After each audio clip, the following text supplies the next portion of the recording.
Nana to Jésus Christ mele. Agunsen we no ton sin vi sunu yon yo po meho to gunji o eton le po mi yo gbeju eton odo ndo gbe to le po to jire ke me. To mi me po mi ni ku do taragbe gan ho po ba si na mi bo do po mi do gbe. To so le mi yan do lo to rive to constant to era o ma gboran no atechi to nu ve un no. Okuro mi to ma ho ele pon na o sin gan san ogbe mi ton le segba. E ro gbe do ko na mi. Odo azengbe ton ya mi do nde gba wo so to pedo. Ni jare ke aro yo peto ara mi ton le. Nche. To jire me mizi ogo vive de wa an gbe to le po na do sin gan din nu yun e to ogo lo me. Ogo ire wa to ire mo. Mi ro ko na du ale ason e ton re wa to gbe no igbaji. Ni awazon dagbe anadu ale dagbe ton. Aso wazon yanyan anadu ale yanyan ton. Torí ohun mamo ni edohun ni ma hundo home ero hundo gbangba. O kanu e ohun gbe mi tonte. Ni do mo yen po to gbe me bo onyin awe juro mi bo mi na wa. Ojo mi don ma wa dodo ron na do wan so mi ton po to kra mi ton wan mi ton re mi so ya mo yen ton don dari. Enyo azon de lo popo mi ton le to wiwa. Bo kan so a ho mi ro kuropo ile wa lo eton lete. Par exemple, Paul et kanwe na Galatiens si mele o ta chiro po e o e beson afo e ton aton mi mo lo ko de we do to mi lo po na yan agban de ton Galates chapitre 6 verset 3 na enyi mende soto edele na ndo nyi nunde e lo yi mele to edele na ndo yin nunde wonu na e ma nyi nunde we ne ma yin de lo ba e klo ede me lo ko ede ye ma tigba gbo o me do kuro mi ton ni moto na azon de ton we lo kuro mi ton to ayi gba eji to agun lo pa me to wen do lo pa me gbo ni moto na azon to edi ato wiwa ni azon dagbe we di do na ni azon yin kan we di do na popo do na don wenen we ena tindo aya jeto ede home kede wenen we asiyan tindo aya jeto de home kede oui e ma nyi mende voton e ba me bo na pa we yesu ran to de pa we bo ran yin azon de ato wiwa na o me do kuro we na hin agban de ton na me do kuro na hin agban de ton oui gbo me ye to pinplan to holo me gbo me ye to pinplan to holo me nínú to mi ma ran ye ke to me plan to nu dagbe me le ko to mi ma ran me to me plan to nu dagbe le me oui ye klo mi blo e lo ye klo mi blo jiwe mi to jiwe ma yin me vivre ba na nde pepe igbeto do to ayi ho eme ene we na gbenga we na gben won na me do ran gbazala yan to do ran gbasara me e na gbengbele ala gbengbele jan we tigba me do ran gbigbo yan ga do ran gbigbo gbigbo me e na so gben madokodo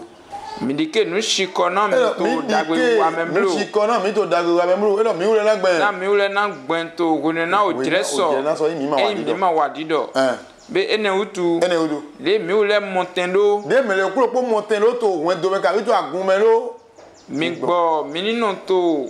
magboje moton ko sohia mi gbo mi ni to bi basi lo di le mi montendo de awo eze akwere we lo de modo nu ina lo mo en to ima lori ye me le nu ina wen dagbere la ton we aize bodo si an bodo ja won re to church me le pe de yin le leader gbogbo agbole e ma ni ase mo ni ye ma na we bo agbo bo yin la gba si banji we je anigbon bo agbo e na vera we to so ye me le ka yin leader bo eze wen dagbe to nu me na we ba wa sin do agun to ji bodo ja won re bodo ga won re bo yon ten to me e na vera we to so mi gbo mi ninu wa dagbe ran o me popo wa dagbe ran me popo u mo ran ye ke yin yi se kwedo ton le oui mi mo le yin yi alo titi do ran we da ho ran mi egbe poru kan we ran gbe to le na lo singan to lo mi lo popo ran du ale azun eton e to wi wa ton àwọn ni apon azun le dimension agbegi ba pe nu kun ego kaka bo kun ka bo ikonje bo free ran du ale bo ama infan fun no ama fin nu meton électricien ya kun ba mo be boîte meton le kan meton le bon fait là ya kun mo be gan meton le ran du ale azun to eton ni lo yin na kan we aka to ba si e na jo gboro ya wo lo gan an du ale azun to eton we so bo o we bru ton o ta eton chiropo afọ eto awo do ri do mo ju mi to no mai ma wa do do gba na diwe manyi ma wa do do na do won azon mi ton po to kla won mi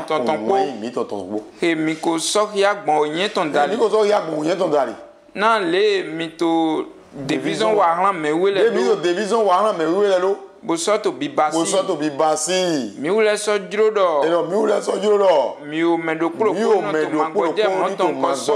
ton ko so ya je nyinyo he di un to dido me kaka je o do mi so wa dido do mi wule so wa dido blo tigba do mi ni yin me kodo to ye ko ise ko me fa ko me kodo to ise ko me fa ko dali dugbo pagbele ton le na ko na diwe do pagbe ran Abraham na diwe do pagbe ran Abraham le e ma mo mere wu ina do kule na do yi do kule eye de do kule menu ti mo wu gan diwe we e mo mo ni menu ti di me mo yen yi mere bodo ba yi te mu na we do na ba yi dagbe na we e ma mo mere wu we so eye de titi do ba yi te mu na Abraham oni yen po yun re mo mi na do ale azon mi to le ton to ayi gbaji fi mi ni wa ite mi ni sizoni pipe wa nu eto to agun leme to wedo leme to azonte anjote le to fini no ten mi ton le popata amo yin mo lo awa to do ba okuno to mi mo nu eto azon eyun azon mi ton de mi do iwa le bo mo do na popo le po o ezon amo e kanwe na correctisme mere to deuxième correctisme chapitre 9 verset 6 e mo shigba yin do e ki e wo ke ti alopo do hun jinuku shigba oui nyendo ehe o ke ti alopodo hun jinuku me ti alopodo hun jinuku na so ti alopodo gbenga me so ti alopodo gbenga bodo e wo ke hun jinuku gege me so hun jinuku gege na so gbengegega o medo kuro di le elen to ai ga eton mendo elo medo kuro di le ne to ai eton mendo mo me ni gbo eni nando no nado ni eyin po blo ka bi won to basiton blo na dikwe o nyi wana na meto ko me wuno dikwe o soso ga he o jomi ole posu de ran mi de le mitindo o pe kole po to nle po me do nindo su gege ran azon dagbe le po gege na azon dagbe we ibi oyen ko ye po azon dagbe ile ye won ndo ìmọ̀ bí o mi azon gbigbre re mele ga wa to azon gbigbre wa to ayin o emedi boto agun godogodo boto no ejo ile bai bo kun to re godogodo ile ye ko won ndo e o ye ko won ndo e ko funfun pe e ko na han wa mo le dodo ton to te kakado dodo to na to te kakado e wo he to nokun na dido to akla na mi na ndudu mi ton be ma jero yepo mi ni wa nu eto mi ni si ri dagbe mo noter to dodo me ni atopon premier Corinthiens chapitre 6 verset 9 et donc be mi manyu endo be mi manyu endo ma wa dodo no le manandugu a holdu jiwe e weton ma wa dodo no le manandugu a holdu ta jiwe ton ye klo mi blo o galotole kavi boshio sentole kavi ayode tole kavi nyonu jomele amosun de ti mo ye nyonu jome bo ile tun o nsi sabon boju abiku re nu wa re nyon si so bo to boju re izun de le tu papa to ni mo abiku so asi so ni je ede bo ile tun wa le tun nyonu jome bo wa ko nsi sabon boju amo de to menu nu e ko gbigbe na sun nyon si do ni ma wa bro na kan to sun si de so wa to wi wa kavi ye ke no isunu do kan ye de gble le no de to ti mo ni mo no isunu do kan ye de gble ye mo edo Pierre we ya mo edo Jack we ya mo edo Paul we ya mo edo Philippe we ya mo bo isunu do kan ye de gble kavi ajotole kavi nukun kenu le kavi hanu muno le kavi me vletole kavi alo suro na metole de manandugu a hodu jikwe e we tonton e mo emedele te to mi to agun le me to fi alopa indo e ka to mo nu nyina kan daho e do nyepo e pura du ale azon mi to le ton azon de nyepo e po to wiwa ni dagbe anamo dagbe lo si ale ni so nyina kan anamo nyina kan lo si ale we tun bo mi me po duro dohun azon mi ton de mi to wiwa lego bo na po no be azon e mi to wiwa lo be e ro me hun jiwe we ya amo edo do Jacques me o Jacob ton ta ton aton avo ton wi aton edo na lo ko mi ton ni wa ide menu e nu to zinzin to to mi me nu to zinzin to mi me ya mi gbo ni ya azun ton hia po wa lo mi mi mi gbo ni bi azun ton hia ni do azun ton hia po wa lo mi mi o nu ton po gbon o wa lo dagbe nu e bi o mi bo mi do bi akun supo me ye do da mi do aye won me ni wa lo dagbe si azun e bi o to mi si tigba eyin mi tindo awu wan vive kwa fun poto era mi ton me awu wan vive kwa fun poto era eton me mi do awagun blo mi so do la lo do nu gbo blo nunyo he ma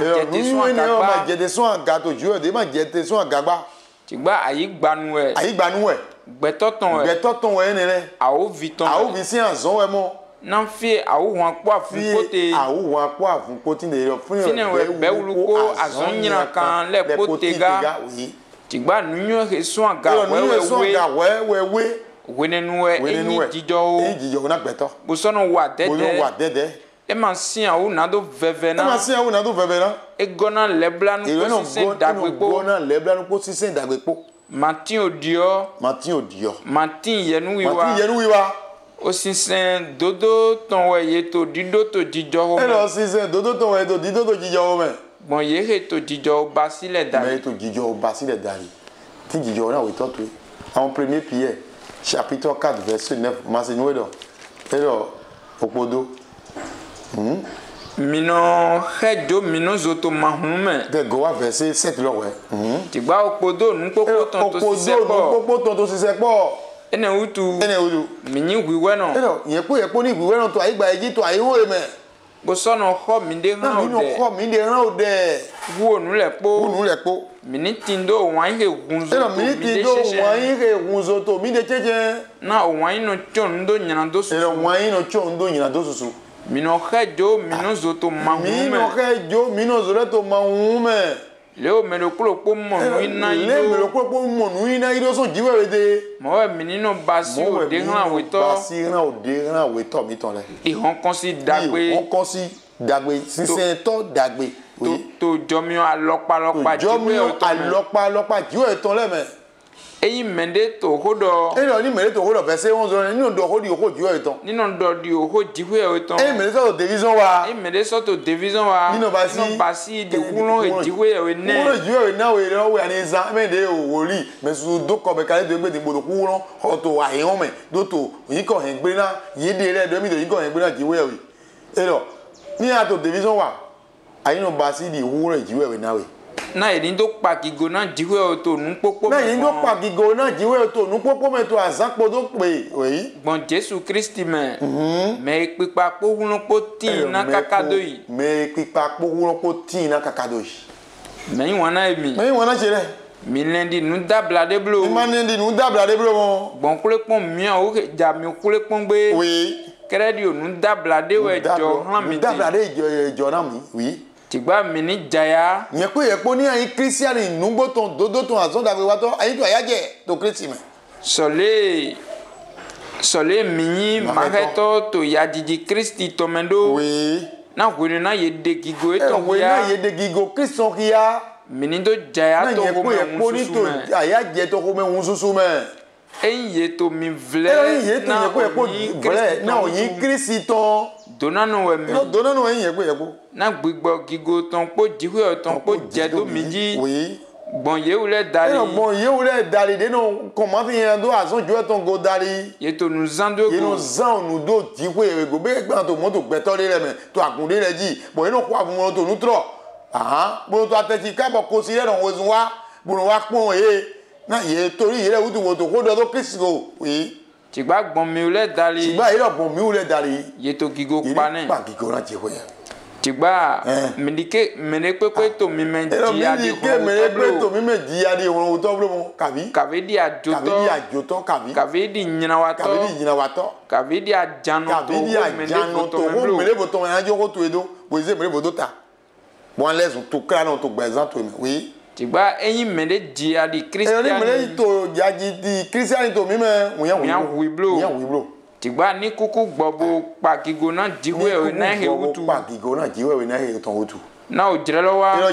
ko we di na cheson ko jiwe ton gbe janwe mi ule wewe de we na cheson mi ule wewe de we na cheson etewe kodo ye masito na won dagbe jiwe ton le nan ero ni so won tra la we dodoro le na do gan fi o me yin kan na gbon yen pe de tomati yen kon do ko jiwe ton ko fi de mi na gbon où est-ce que Romain 2 où est le monde ton taille ton ah oui hein bon à faut être ton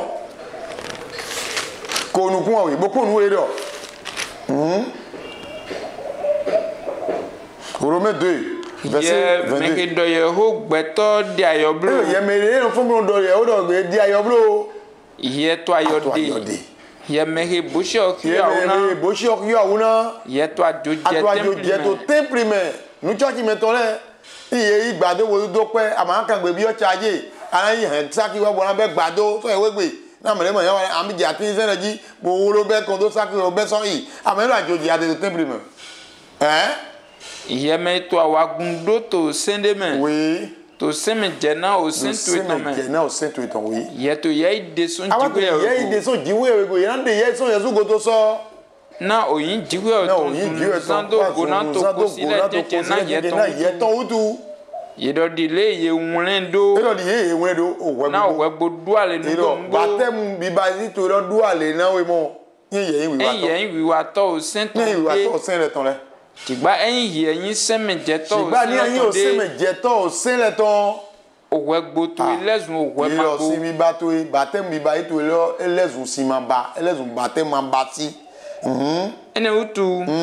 eyin owe magbo ni ogbeda yo se ton le ma ba batem ni ka igbeda yo se ton le ko si le ko do ni ete le ye makana hia owe magbo be makana hia owe magbo ito na owe gbo be owe magbo he gbon jijo dari ni owe magbo he gbon jijo dari me ma basi ni egbon jijo dagi bo do bo si na jiwe bo to seyin u gan ye church yi to e ma na da we na hie e ma da we awon e ma we dara mi e ma we dara to mi to le won lo wa ndo modo surubo no di tulu ga gan church si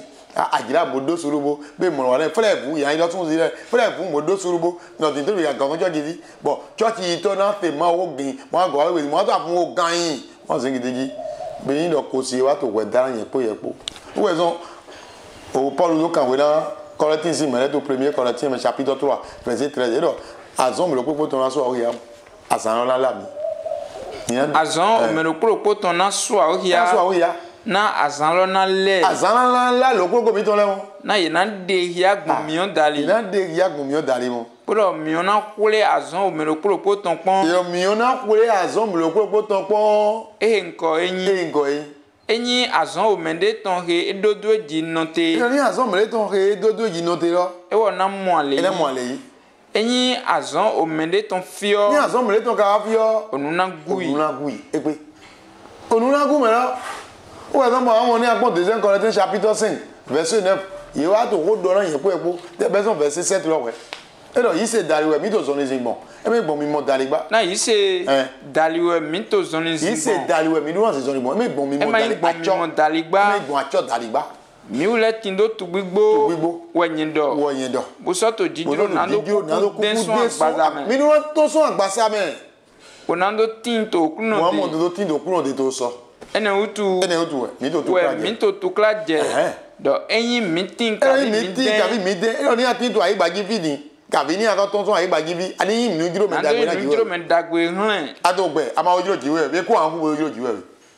kan ni edogbe e mo ojiro me e mo odo bo ino kan ni akiri no we e mo do ojiro gbeto pe ku na ku we na do ojiro gbeto bo do sin yan se bo andu e mi ti kavi mi de mi do inu ojiro me dagbe na jiwe we na mi o me popo we na yin me so o ya to we dajan Kristo mi o me popo na me so o ya to we dajan Kristo nu kon we na o me ro popo ni do mo nu he ye wa to agbaza e to mele yi do mo nu he wa to agbaza mele yi kredi ehe ewo ko wa enyin dagbe kavi gbigbre ayin do duale azon to etan ni dagbe kavi gbigbre be ma jero yen po epo mi ni di aloso nu gbigbre le me bo wa nu dagbe o we to bo awon Paul we do na lo mo si mele to chapitre 14 verset 11 me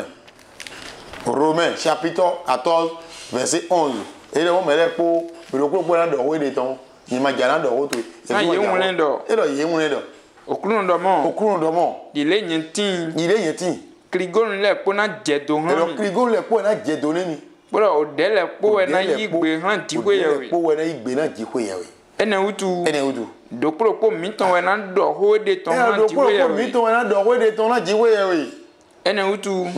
Midike miso da we na minozo bablo. Ah. Yemene do danwa. Agbe ma to e ma ton ma do. Bo me ma de wa dan so ye. We ye wa to we dana. Bo sien no kun, bo pa che mo do mi du gan. E te gbon we mo. E te gbon we mo. Po zo mo yen ku ye po. Mi ni doko do trala. Amo Ecclésiaste ye o do to. O ta eton wiyawe. Afo eton wiyawe. Ni se nou e lo. Ecclésiaste chapitre 12 verset 12. Ye o do to ta wiyawe afo eton wiyawe. Ni se nou e lo. Kodo. Oui. Donu kan. Donu kan. Son eheme. Son eheme. Oviche. Ido oviche. Seton. Mini seton na ogbejiwe we ton. To we susu pinplan me. E to we susu pinplan me. Opodo manti. Opodo manti. O we susu kikiyawe a oku agbasa ton. E we susu kikiyawe a oku agbasa ton. Bo mini se opodo ho le pope ton. Mini se opodo ho le pope ton. Dibusi jiwe yewe. Ye po ni dibusi jiwe we. Bo so nyi o sen ton. Bo yi sen ton to gbezon mi ton bo yi sen ton. Na ehewe azon gbeto le. Une e kan bibeli me di, e kan bibeli me le mo lo. Sunu si. De makanaze yon si si nde boze do agbasago. Yon si de makanaze sun si si nde boze do agbasago. Ye yon si di ne ka to chokoto gado wo tinda pe boye. Pe azeton dia. Azeton na gbeju e ton. A on si sa bo biboju. A azeton dia. O me si de imawe, ye mo na mo le ma te dale go gbonblo. Ye awe ze do ta. Bo ala choba yi. Amo masele, amo me si do ta na ye mo. Masele amo to me do to me na ye mo. Masere amo chodo gado adi kana imo masere amo boju ye boju bo yi gba o we so ye mu no ku pitigpiti ma awon yen po ye po de o se gba amo iro ki omi to badi mo pe amo lo mo se we iro yin we to bo ye mu no ku pitigpiti yen po ye po de sun bo se gba bo ya bo yo si to o tale mo ti da pe mo ko yi on to mere ton mo akon do ya data bo wa de amo lo se gba mi de amo lo mo mi no ku na mi do se gba we so bo mi no ku pitigpiti.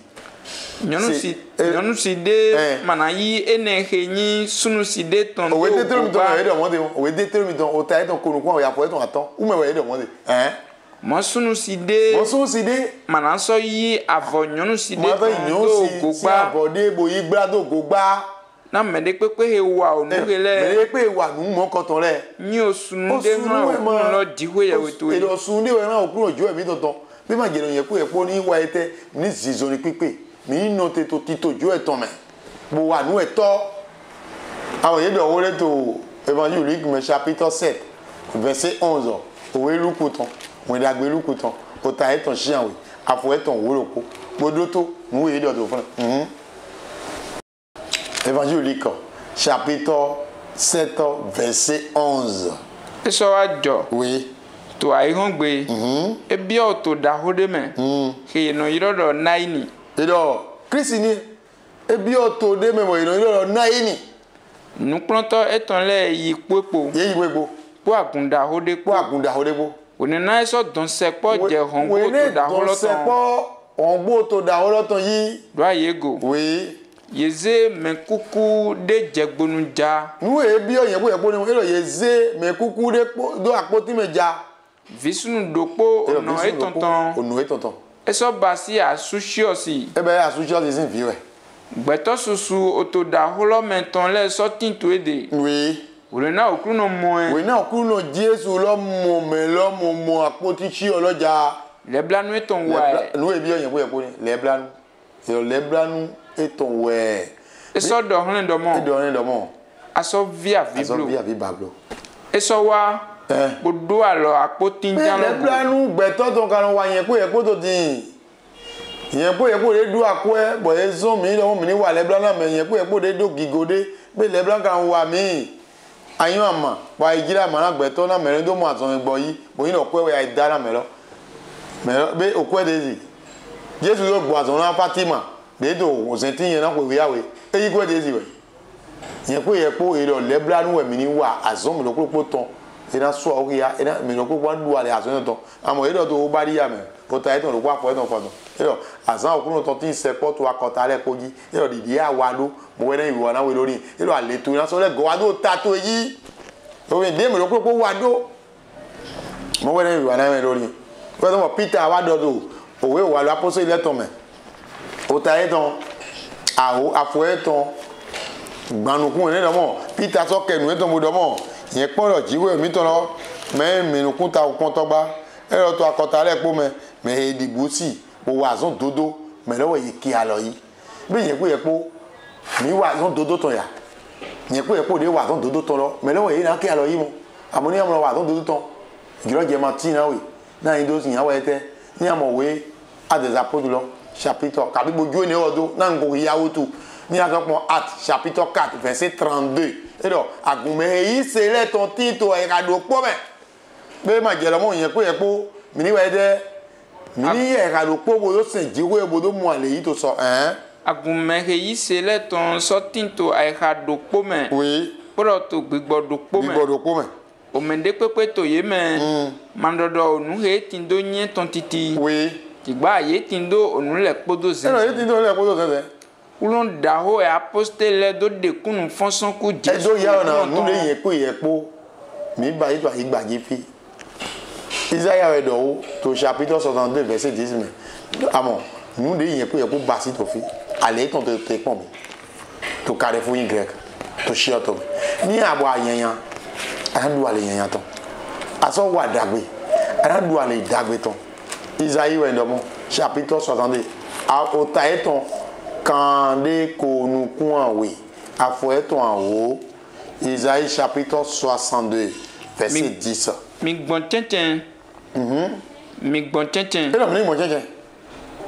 Migbon tenten hongoleton. Migbon tenten hongoleton. Midira aliho betole tondo. Mise ho gbede de don. Mi dira aliho betole tondo. Mi bekli.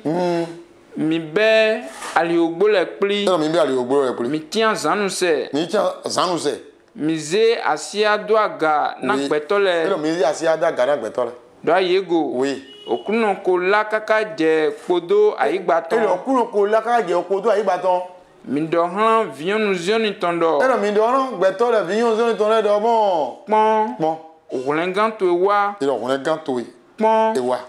Ale to etin to ede. Po akosui eton poto nukan eton ale to etin to ede po akosui gbe ba do yina so ha mo ko credit le wa zan do be amayin lo mo lo yina so ha we ni ato azon le wa na mle gba fo azon le ma so ha we o yin azon mo lo ko ton we na so ha ya to nukan ne o zo amo lo Jesu do to évangile Matthieu me chapitre 19 verset 21 bodo to ko do bo alo so amo me le wa ide we évangile Matthieu chapitre 19 Ota eton fotonukun ne afo eton konukun lopo owe won na Jesu sodo hlen domo oui eyin ye dro na yin pipe ni ajiro yin pipe jan to aigba yi do to bi gan jibo se yi sa onu ye tin nu to di na dokun re ni ga tin to pe pa mele ton to ru fi o to ko jiyan mele jikun to to kre gan je ma wo gbon nu de ga na e lo ye ma je bi ye do wa dagbe gbe to re to mo ye do ba si na ye do na e lo isanu ya tin do le boyina wa mono le yena so tindo adokun to lo me ala tindo adokun to lo me bo wa bo to higodo mi tigba gure na depe me lo se we na depe me lo se ho ele pogodo eton je gbonu ko awublapo na eyin mede he tindo nu tindo susu Jesu so do han Jesu wa do na no ko to eton le do lo mo nugbo enyin do han mi Esia u na adokuno na do bio aholudu elo esia u na adokuno susu na do bio aholta no to me nyi so bodo hlan mi adokuno le bo ni ayin adokuno bodo ko ese to alolo din dio chenu na meji no vitu ede to kramele bo ye yin le mo lo no vitu le ma yin ko e ma yin ko ehin we so bo ye do do mo menu we ga na be ko e to na we do be ko e to na ye bo ye na he gure tairi mere so popo iwa so to Nigeria kan me mira awo vito yin Nigeria kan bo since bo e mo lo mo mere ti mo ibu to no bo ye mo han ko e ton ijagudo ale ko mo e ko yan me e ma do ato igbo wa dogbo to de to e me na be ko e me po ton e bo wan do wa Benin bo e go ko e ton be na mo we mi te do wa e ho e me bo ye me ni ya dokun no ye be me so si ko na we bo ye ti o do ko e ni ama de ko e don me na wa bo wa don wa iko e me na wa bo anya ko e do ati o e ma yi me na wa bo na bi o ko we ta san ma wa ni na we pa do na yi ni ama ze ko e ton na yi angel ye ton ko angel to re po ye to ke kan kan do fran ni awa san gbe to epo godo ye na kan bi o we do ko me le ton de ka be na we ro aka be ju ran ye ya ani do to ina ke mo na ko ma be ju angel ye to de ya we ro ando ma be ju ai ma be ju ba we ni ina ze we do ya iro we do ajo to nu ku kenu gbe to yin kan ti o ni ro ni ji apa nu me ma wa do do ni lo bo ze dran e de me bo ze dran to kra me ni ayun e mo lo ni e ma ju ma ti e mo chapitre 25 beaucoup verset 19 ouais ani de beson ouais en pon we do e de to o dire dindende godo oui kruno afanumeton lo na godi oro o basi ni ne ko bo na ni ne po yen ko ye po lo de nu ne be na mi do we de gbeto le lo ira ba ni ne gbo mi gbo mais mon talent aton yi wa mais mon talent aton e ba ilo na nu e do lo ire iro mais mon talent aton e wa ni oro bo so du ale talent aton ton le bo so talent aton de bo wa e me dokun le po na bi o mi o mene e ma so wa mu le po na bi o me re tin di bo yin wa mu no se ba e do nu ve un na me re ye okunu e ya ubo wa na le do bodomo okunu ya talent aton na mi mo yen du ale talent aton le bo ton dogo okunu e ton so do ne do na me ne do mo ene yi dagbe ya fa dagbe nu gbono yenyi nu gbono to nu vude me ai nu gbono to nu vude me nyina yiwe do gan no susuton ye bio ayaje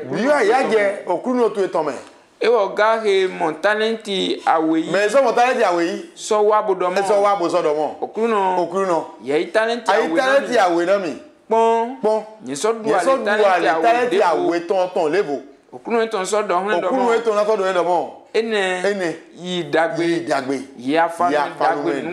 nugbono ye nugbono to nu vude me ai nugbono to nu vude me nyina yiwe do gan o nyina yiwe do basi o gan no susuto ye bio ayaje okunu to ton me e wo ga he mon talenti lopo yi so wa bodomo bo so do mo okunu nyenyo hie dogbeto di de okunu dapo alo eton po e wa yi ro me da to do fifi eto di de obi re tin bro sun baba eto re bro sun yi eto re bro ba ya po na yi bi aka yin mo ye me to mo wa ro okunu sun ati di dawe enne de ze talent do po na bo indo wa jo hu eton de do sinu we ze re ga ki we ma wa de e ka yi me re tin bo ye ma to church re me ye ma na iwin dagbe lila ye o di lo tin o ye ka ndo na ye ma na ya gbanu continue ya ndo mi anu jawe mo je to mo ato nu wuru ro o ba eton to te pon yi mere na ba ile to fun bo ye ma de na do le mo yi no de mere re o ba eton to te pon yi ye no gben to fie ye ma dodo bo so no be pli to fie ye ma fumudo ni so nya fosato boyi talent to do come e ku do mo de me pon ye tindo to e wa de ton lo wa de ndo ya fi tigba okunu eton gbonbo do okunu lo wa gbonbo do na me mo nko ton do mo nu e na jo do yen ku e poji to so ni mi me le to adido wa bo ma jinu wa dokun dagbe to ayi gba yi wi ya fan me nyina kan dido no ase ogbede ton e do ya fan me nyina kan dido no ye nyundo nyinu gben to fie nyema dodo mo nyinu gben to fie nyema dodo bo so no be kri to fie nyema vuvun do bo be kri to fie nyema vuvun do ene utu yeje nando ko yi akwete han akwedi otole aje nando yi akwete na akwedi otole ma we na nyego na nyeni do mo onuche yipo onuche yipo alepo ene utu mi yi talent lo so si na mini so yi na me tindo talent awo na mere pepe he tindo we yi nana mere pepe tindo lo me lo we nana bo ena so tindo susu gege Tigba son mehe matindosi. Me matindosi. We yena yi yedo onuhe tindote. E nu e tindo ya ba kan no bi e oui. Miso zi afanu me madua le no lo. Elo mi zi afanu me madua le no lo. Mi zi tran ti gbogbo to me. Fine we afiku adukungun ponate. O rega te kun ye ko ni o. Ni ero aliazon mi to le ton e minadu. Aliazon mi to le ton e minadu. Yeze we ran yin o me fi do ani do wa dagbe. Apo mi awa je fi di robo ato ke kraboto nu e juro le basi. Mere àwọn grade we vivi na e to agun susu medi. O no grade mo ki krabo nu he gbere nu e bayi. Wa pon nu e mo dagbe Matthieu ton le bo zo lo ta e ton konukun ni apo ton kan re nu kun e. Wa pon nu e do. Évangile Matthieu chapitre 40 au 24 verset 44. Ene utu. Ene utu. Mini wule awuda yi. Mi yen ko ni wule awuda yi. Na ojire me mi lo jiyan to agun na. Wule o na zan okuru no to e ton. Beni do je nu kon na we. No zan wa lo dagbe. Ise no ton. No jira ko me do na me vovo. No zan wa lo dagbe. Ise no ton. No do ko dagbe tagun nu kon. Ido mini wule awuda yi na mi ma yon we na okuru lo jagba na ojire me mi manindo we ovigbeto ton ja ojire me mi manindo we ovigbeto ton ja ene utu menu ya fan men nu gbono e kan bi o mi do menu ya fan men nu gbono to ayigba eji to ayihun me to agun susu medodi nuyun eto me hekuno eton do basi o ganko do eton me okuno eton to na yi do basi o ganko do eton ton nando na ndudu eton to sasi some Dorano ya farmene. Wena kuno la wa. Mehe ena moto dodo wa me ena moto zoni zindo se tonji. Ye po ni ka ji o se ju ton do ne moto nu ejiro mi ba si. Me le tro bo ti dan pe. Mamo tro me le do mo le mo. Ni ti dan pe bogo yi. Kroro bogo yi. Mamo lo sanu kude. Bono gbogbo fi e sa kude do lo fi le no mra yin de. Me su wa le tro do ayi wo me din bogo yi. Bo ti dan pe bo sa jiro. Nugbo nyindo han mi nugbo mi do na yen ko ye ko e wo na yi do basi ogan onuhe ti do le koton tigba eyan fan me nyina kan do ni eyan fan me nyina kan bo ado to era to me do kruno che donc do e godo bo che nuli devi o ha to e ton mi do 70 ans okuno ma e ma jadi mi do 60 ans okuno ma jadi mi do 50 ans okuno ma jadi bo to nuli ha to re bo to nu egbele bo to nu ve un do bo ateshi boto aucun domaine do bosoto dudu boto ahanu mu okruno afan meneton nawa to azandeme e okruno afan meneton nawa to azandeme wonu na e ma donu wona yen ko e ko ma donu kun bodo to jirehe me e ma ajoto na me abade we bodo wa no na me abade we bodo wa mo we okruno wa pa no eno todo me jidi ajoto bona so ko esusu bona to ko mi susu enan de teme tonto yenu atole de mi o mere yenu menu atoto agunle meto wendo le meto azon te fi alopa le mi ni do to we ni le ganji temu e o temu vive we e o mo lo popo du ale azon tonton e to wiwa ni azon agbasa ton an du ale ton ezo igbigbo ton an du ale ton o ezo an mo lo o Paul do kan we na Timothée si mele to titan 1 Timothée chapitre 6 verset 17 mi pon we do e je ro yen po mi ni we de ministre sont équipés bodo ti yan duale dagbe 1 Timothée owe Timothée ton titan o ta eton chiroko apo eton faton no kun we na she mehenya dokunto ayihun remele do yeyi goblo ero mehenya dokunto ayihun remele do yeyi goblo mo do yeso dotu do adokun he manono te goblo yeso dotu do adokun he manono te goblo mo adabo do jikwe o gbenu logo mehe nana onu popo ero mehe nana onu popo mi susu gege na do dugbe lo le ton do ye ninu wa dagbe ero mi no wa dagbe nu ebi o mi nu ezo yen po e pori ye ninu sutu azon dagbe le me mi sutu azon dagbe ma do mi ni sutu azon yin kan mene mo azon to na yen so ipo azon yi ye ninu wule awu na do mana me ero mi ni wule awu na do mana me bo sojuro na do no kondopo ya na ye ni bekplido agban ho me ero mi ni bekplido agban ho me na ye de na mi de odondo dagbe de odondo dagbe mo ojire heja ro me na yenindo hen ogbelogo mi ni do hen ogbelogo girigiri ehenyi ogbenugbo to amo ogbenugbo to ye do mi ni zan e ma do mi zan ogbenyira kan ye gbo ewo ga gbenyira kan zan to ayi gbaji fi bo to nu ejo mi le basi bo nu oku no to didi to mi si bi ma jere mo yen ko epo iri mo lo to mi si ni season ye ton lo ko bi to na du ale azon mi ton le ton bi ale azon to ton lo bi ana du lo bí aka auto wezo eton han bí aka auto juru eton wa aka auto nune deji et donc on a mis l'évangile Marc chapitre 13 verset 33 mais pour nous et donc oui manu ko ton ta eton oui aton afo eton gbanu ko aton mi pai oui na ministre no ho mi de et donc ministre pai na ministre no ho mi de na ministre no khode oui na mimanyo wurena ojirelo nyi na etinta edi wurena dawede jegbeji zoni jije oto dintende me bojo ko eton dai boso na se afanu eton le afanu jiwe be sin ko egbe fi mo Jesu sin ko egbe yan igbaje fi bojo ko iro gbedo bogo ko eton gbere bo don to aga bo na azon mi lo ko bi ato azon to wa lo bodo to we ni lo ganji bode azon merokoro poton azon merokoro poton le nlo ko mi kan wa ya yen ti won dagbe e de yen wona on la won dagbe ye lo de te yin na de to de yin na o la ka pe nu ko kabi ajo tu lo to wa ta so yen to lo bo yen to lo wa yin adinu na we boso na o sin alihoto na do mo na o sin alihoto na do to alihoto yen ye me le ya ko lo mo e de ne o na we e ya ye to ko lo zan ya to yen to zan ndo che bayi depuis 1988 bon et auto chegon e bi ba 31 ans mon fille o de me na fo te di mayun e tu ede na we so gbedo gbon lo pe akwede be na we to gbedo gbon di aka to sizan to agun lebe a o sizan to come nto lego o kam yo ena utu minito ali ho ye ko into ali ho na mi manyo honu na okwenu lo na wa we na kwenu lo eja entenue kavito zan ho kavi koklo lycée kabito afun bigo ajiji eni ka mo mi to amlondo iga mo yen ko mi to amlondo bojo azon dagbedo mi to fa fun bayi kai mi to o ta so me mo do kendo me mo do atechi onuwe yen do han mi onuwe ye do ran yen ko yen do han o me poko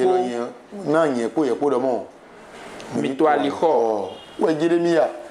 ma mi de de to o jire me Jeremia do adi do mi to chapitre 22 verset 1 2 3 4 ni amoro e to ko de to non, oui, je vais ton Jérémie, chapitre 22. Au taille ton kounoukou, il y a pas ton titan de Djenne. Oui. Le ouais au kounondo. Le ouais au kounondo, il y a quoi? Jete yo kwe a holu juda tonton gbe. Oui. Bodo ho reto fine. Bodomon. Se ho kounoton. Ye a holu juda ton. Ye a holu tomenu ton, a holu Benin ton, a holu Côte d'Ivoire ton, a holu Togo ton, a holu fi alors parler ton. Oui. Et si au fin David tonji. Et si au fin de ye po David tu ele po. Oui. Po mentuele po. Et to kwe gbe bi ogbon hangbo kele dali. Oui. Lewe okunondo. Di do na ye ko to jira ye me. Mino he wedida po dodo po she. Mino he wedida po dodo po che. Ye so de du aru ka ibo yin opono. E de wen colonel wen we. Kabi commandant. Kabi ede, kabi sebe we. Kabi le procureur. Kabi magistrat. Nous les péri un kabi le mo sebe. Bien no ira mo le délégué comme gars.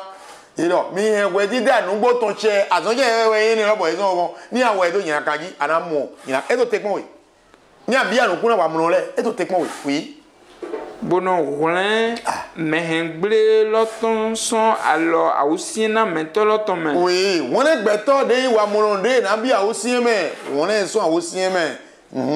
bo ma wa gbigble de blo de do gbeto goblo mo e mo e to ale to tekmo mo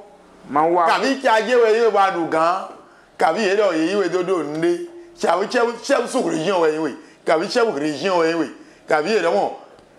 nde pe ri ayin passé we yiwe ya ba lu de wa zon dodo ton wa zon nugbo ton e lo mi lo gbo na du ale azon no ton ai de do de we na o gan le me azon yan wa azon we di da azon we ze mon frère mawa hulunde hlan ojono ojono bi to mi do mi anu gun bi ane toshi ovi le kavi asuchi o si le Kavi makon ohun kome vono tonto te memblo. Ohun kome vono tonto ayi bablo. Na eyin mi ule wa nuhe nugbo. Ena ni mi wa nuhe le nugbo. Wenenu aholule nano gbonhongbo oho ke ton dali. Wenenu aholule nano gbon ohongbo oho ton le ton dali bi okegbe. Si ayin na David to finye tonji. Mamu dilo. Nuhe okuno David do ado oye to. Oui, David, Psalm chapitre 37, verset 3. Il y a mon essor donné les lampes de fond. Mais le peuple doit aller à Zoé, tonton. Oui. Hein? Dotu do kunogo. Alors, mini dotu do kunogo. Bosono wadagbe. Mon wadagbe. No aigbaloji. No aigbaloji to jija o me. Kono doa fona nugo. Atedi, et donc mino doa fona nugo. Ren home tu gun susu to kuno me. Et donc mini home mi to gun susu to kuno me. E wona so yo ve aika tu eton na. Yo ve aika mi no ton ami. Oui. Jo ali tu do alo kuno ton me. Et donc mi wede, mini jo ali mi ton do alo kuno ton me. Oui. Dotu do goga. Mini dotu do kuno go. E wona so basi. Et donc mini dotu do go e wona to maman e no. Mi aya jije do pakuno o kuno agun iwe ton aya je no we inu ti do to ele po do pakuno kuno na do na we do tu de go do na no de we se gbezan to ele po jo ni e do tu de go kuno do na no we Jesu be ni amaka o se ato do kuno go na we na san ogberogbon na we an do yin o se kuno to gbon be e ma je ro yen po e po ni wa ite ni wa no okuno jiro to ayin ho eme azon dagbe we bi oyin ku yepo be ima bi omi azon gbigbere ni azon dagbe we bi omi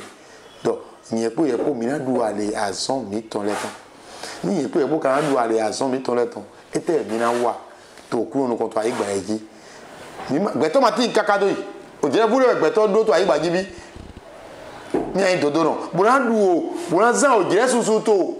ahuta no to me ni ayi meyin na kan to vi o jire pere we na za vi na bo na eji asusu to ku to me kabi to shio to me vive meyin wona to Jesus Christ mele mi don do mi gba do mi basi do ho e mi se to jire me lo Jesu na he lo to ani do mi ton le me be mi na ko de na mi Jehovah Jesus Christ Michel wiwe okun àwọn apale ton je gigoro ye ino kuno dodo no mi ko se oko to ele do oto me dida to re ton me to gun to re ton me yewe okolo bolo en si en to ani do me don en ko ele si en to ani do ton le me okolo ni bi okun to bo bi o si en bi o le me o bi oku mi me ko ton me bo de mi se so nu chi wa le me bo mi bon le dodo ton ji me yan dokun le me yan wa mo le iro gbopo o han po iro kan ni le iro gbeto le popo le poko se so oko to e di vie na okolo we ado we te ado da yan okolo we ado da yan bo na okolo ni wa nu ja o to gbesan mi ton le me ni de mi se so nu chi wa le me bo ren afo mi ton le lodo to ali o to le ji ki go to ni du aholu okolo ni va kun se no ton jirado ni va kun le ko jirado ni va to mi ton jirado ni ren aso bo na me do to we le ni aso bo na me do jako le ni aso bo na me do to we le ni aso bo na me ti do ko ta gro le wa nu ja o se de gbero ya che deji ti omi o Jesu Kristo okuro mi toton won ju e to gan ji pe toton ko to po gbigbo ton po ti omi o to ni wa nu ja o to mi ton me ni wa nu ja o to agunta le me ni wa nu ja o to won do le me ni wa nu ja o to ason ti ajo tele se won gan to ya che deji Jesu Kristo okuro mi toton o to ni se to yin ko Jesu Kristo me hallelujah hallelujah hallelujah hallelujah hallelujah hallelujah.